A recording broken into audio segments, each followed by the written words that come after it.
I've always dreamed of visiting London, but when I finally booked the trip, I have to admit, a little bit of fear crept in alongside the excitement. It was my first big solo trip, and the thought of navigating a huge city all by myself was pretty daunting. The journey started with a long international flight. It felt like forever, sitting on that plane, watching movies, and trying to get some sleep. The anticipation was building with every hour that passed. Finally, I landed at Heathrow. The air felt different, charged with energy. I found my way to a small, clean hotel I had booked. It wasn't fancy, but it was cozy and perfect for a solo traveler like me. Dropping my bags, I couldn't wait to start exploring. The first thing that struck me was how it looked exactly like the movies.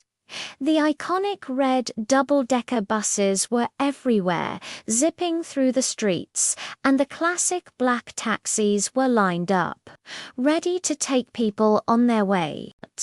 It felt surreal, like I had stepped onto a film set. My first full day was all about hitting the famous landmarks. Of course, I had to see Big Ben, standing there, hearing the chimes.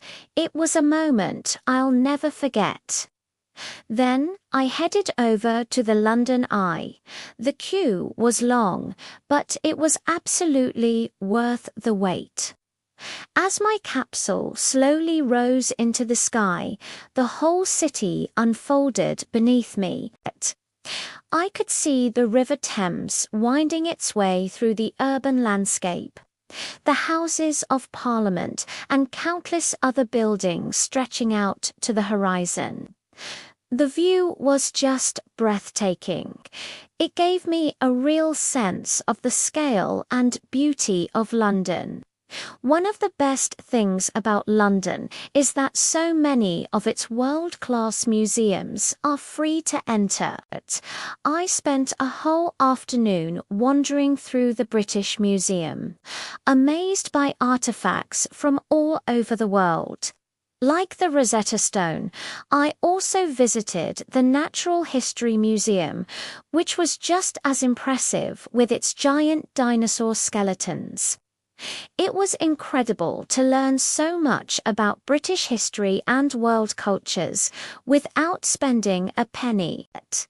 These visits were not just educational, they were genuinely inspiring and a huge highlight of my trip. Of course, you can't go to London without trying the food. I made it my mission to have authentic fish and chips. I found a local spot, and it was delicious. The fish was so fresh, and the chips were perfectly crispy. And the tea. I embraced the tradition of afternoon tea, enjoying a warm cup with scones and jam. It felt so quintessentially English. It wasn't just about the food itself, but the whole experience of slowing down and enjoying the moment, just like the locals do. But the most rewarding part of my trip wasn't the sights or the food, it was the people.